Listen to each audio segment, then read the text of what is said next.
I went to my friend's house because it was his going away party because he was going to college.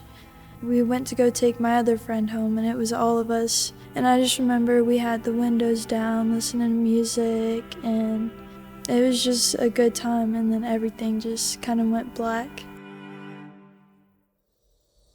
August 3rd was no question the worst day of my life.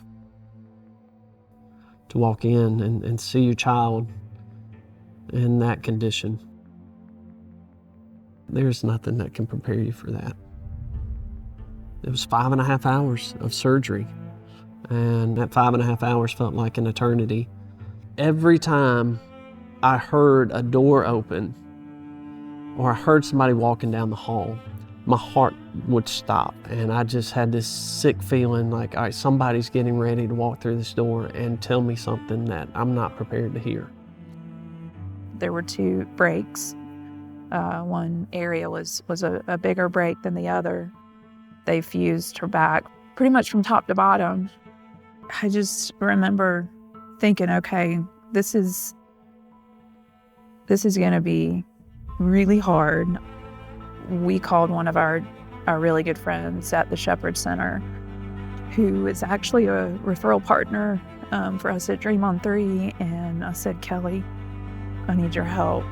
Our daughter's been in a serious accident, and we need to get to you guys as quickly as possible. And she was back in touch within minutes and said, I've made the calls, everything's in motion, and we're going to get you guys here probably within the week, which is insane how quickly they moved. The list of blessings that we've been able to look back and see, it was so clear that God had been involved. I just remember being so scared and grieving. Like the first month I was really in pain and just not in a good place mentally. I worried for a while in the beginning because Hannah, she was dealing with so much pain, but in my mind I knew our time was ticking there at Shepherd Center.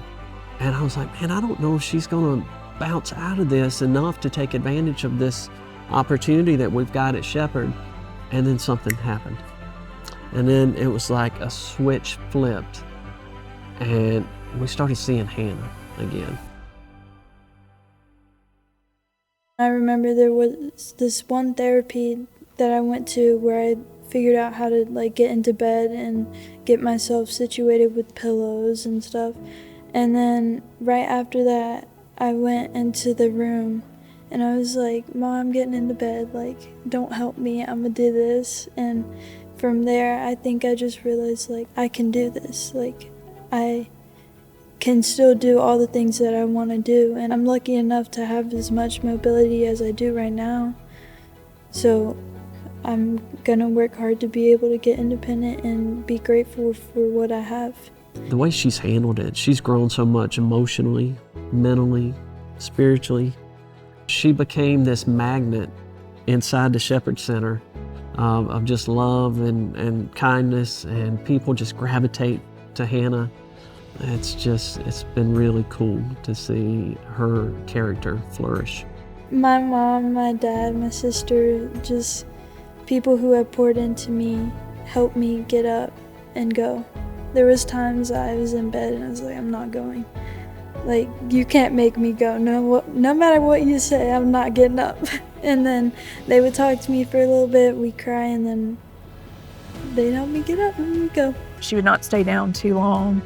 So even in those moments where, you see the suffering, you're a part of it, you're feeling it with her, you wish you could take it away, someone would walk through the door or a text would come in and she'd quickly bounce back. God had put people in our midst to be with us on this journey, and they haven't let us do it alone, and we'll be eternally grateful for them.